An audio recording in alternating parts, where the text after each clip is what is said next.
Welcome. Today we are going to discuss about mechanical equilibrium. The mechanical equilibrium has static and dynamic equilibrium. In static equilibrium, the object is at rest, and the sum of the forces acting on an object or in a system is zero.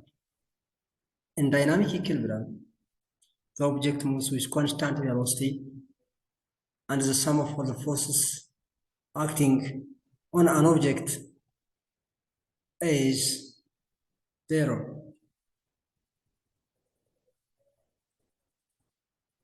An object which is in dynamic equilibrium has zero net force acting on it and is moving at constant velocity. In other words, an object in dynamic equilibrium is moving at constant speed in a straight line and will not change speed or direction unless acted upon by outside forces. In both cases, in dynamic equilibrium and in a static equilibrium, the sum of the forces is zero and the acceleration of the system is zero. There is no net force acting on an object. The two conditions of equilibrium are the first condition of equilibrium, which is the sum of all the forces acting at the point equals zero. This means the sum of all the forces along the x-axis should be zero, and the sum of all the forces along the y-axis should be zero. In both cases, the acceleration of the system is zero. This is the first condition of equilibrium. If there is no net force, there is no acceleration.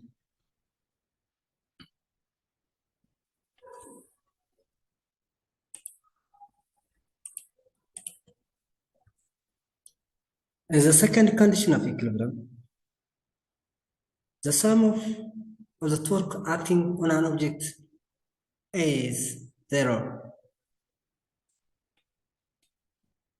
That means the sum of the forces should be zero. This implies the clockwise torque and anti-clockwise torque equals zero.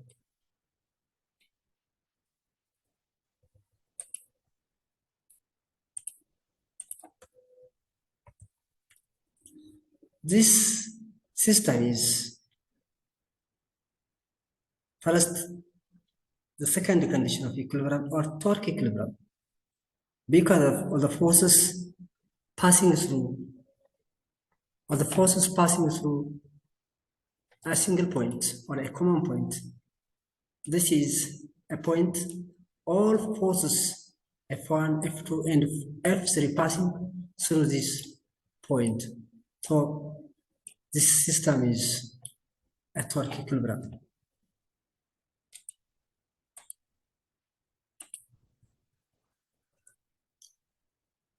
Here is an example.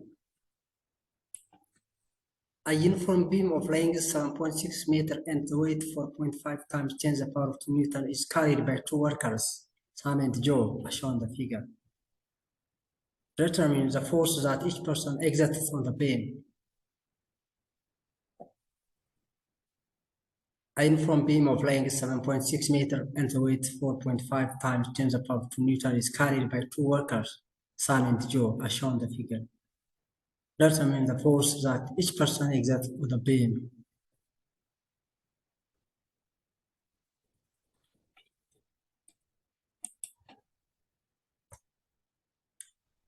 This is the diagram.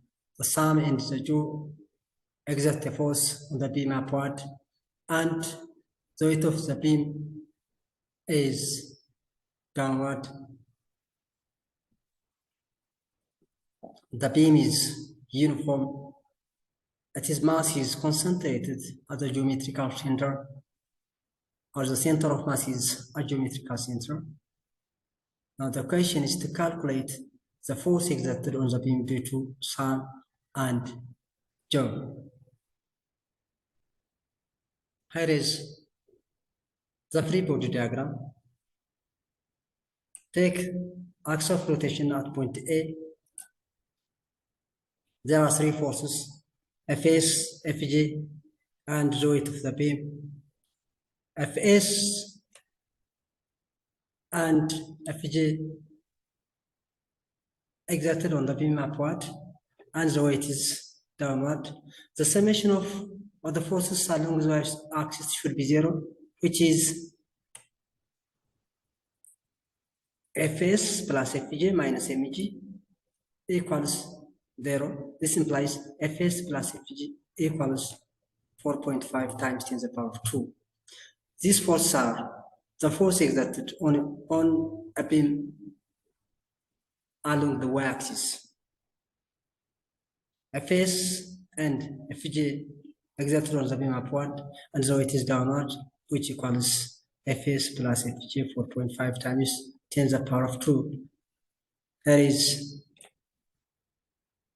the weight of the beam. This is the first condition. There is no force in the x-axis. And the second condition, the sum of the torques equals 0, or the torque clockwise torque plus anti-clockwise torque equals 0, which is Fs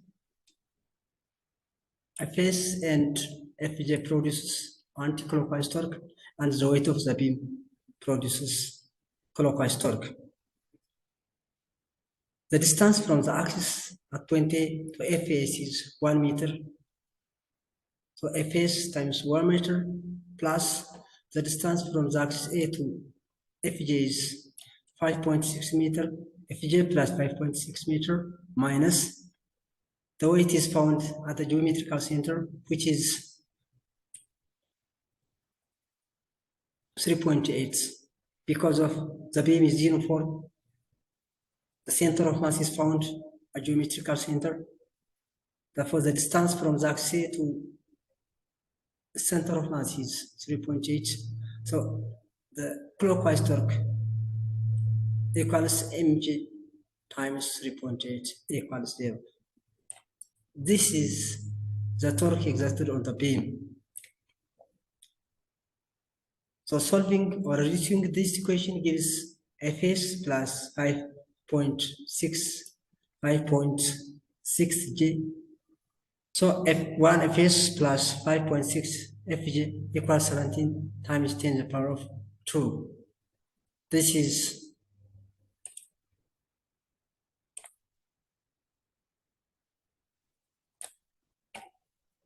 the force, the torque exerted on the beam.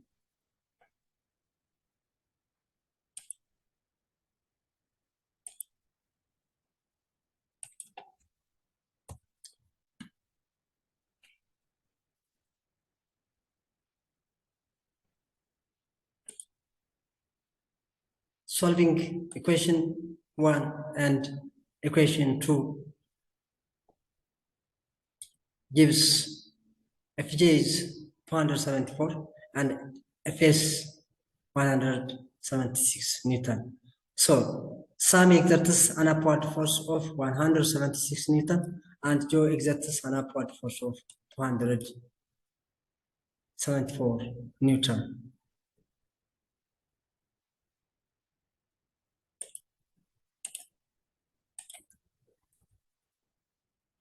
There is also another example. The figure shows the sign that is hanging from the horizontal bar. The bar is fixed at the wall at point P and is free to rotate. There is a wire strung from outer end of the bar to a point 6 centimeter above the pivot. The sign and the bar have mass 2 kg. Assuming the wire is massless, the system is in equilibrium. What is the force size of a force in the wire? Here is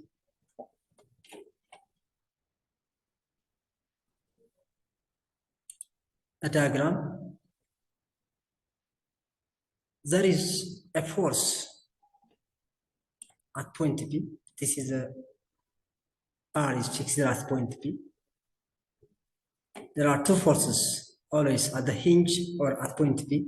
That force is the vertical force that supports the beam upward, and the horizontal force that prevents the beam moving to the left. And the combining mass of the side and the beam equals 2 kilograms. The question is to calculate T. Here is an angle theta formed by tension and the beam, which is 30 degrees. Now the question is to find the force exerted due to this tension and the horizontal and vertical force.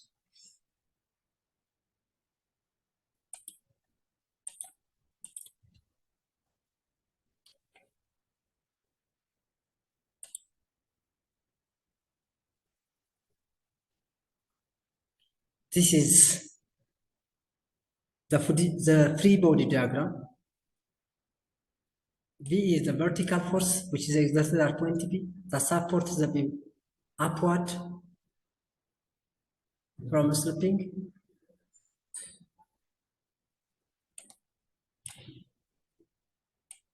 H is the horizontal force that prevents the beam moving to the left due to the horizontal component of the tension, and the weight of the combining mass of the sine and the beam equals mg, which is downward, and all these are the force exerted on the beam. Remember that the sum of all the forces along the axis should be 0. The sum of all the forces along the x-axis should be 0 in the case of the first condition of equilibrium. Here is V and T sine theta upward force, and the weight is downward force. So the sum of the force along the axis, which are V plus T sine 30 minus mg equals to 0, and the sum of the force in the x-axis should be 0, which is h minus t cos theta equals 0. And if we take the axis at this point, at point P, mg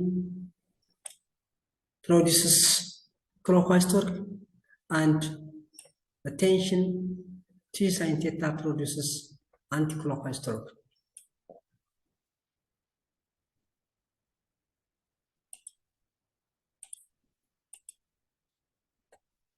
From this, the system is in equilibrium.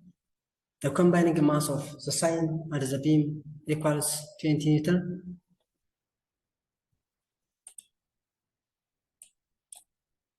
The summation of the forces along the axis should be 0, which is V is the vertical force plus T sine 30, also the vertical force, plus minus mg. Mg is downward, the vertical force, equals 0. These forces are the force exerted on the beam and on the sine along the y-axis. The summation of the force along the x-axis should be 0, which is the T cos 30, the horizontal component of the tension, minus here is H, the force exerted on the hinge at point P to the right, equal to 0. This implies T cos 30 equals H. This is the horizontal component of the force. This is the vertical. Here is the summation of torques equal to 0. So 1 meter times T sine 30 produces anti-clockwise torque. mg times 0.5 produces clockwise torque. The length of the beam is 1 meter, so the center of mass of the beam and the sine is found at 0.5, which is a geometrical center. So combining equation 1, 2, 3 gives the tension is 2 Newton, 20 Newton. Combining equation 1, equation 2, equation 3, the tension equals 20 Newton, and the horizontal component of the force at the point P equals 17.6 Newton, and the vertical component of the force equals 20 minus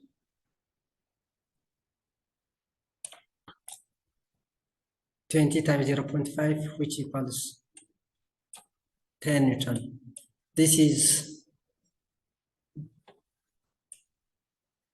forces are always exerted as a hinge to the horizontal and the vertical. There is 17.6 Newton is the horizontal force and 10 Newton is the vertical force, and the tension of the wire is 20 Newton. All these forces make equilibrium, the combining mass of the side and the beam.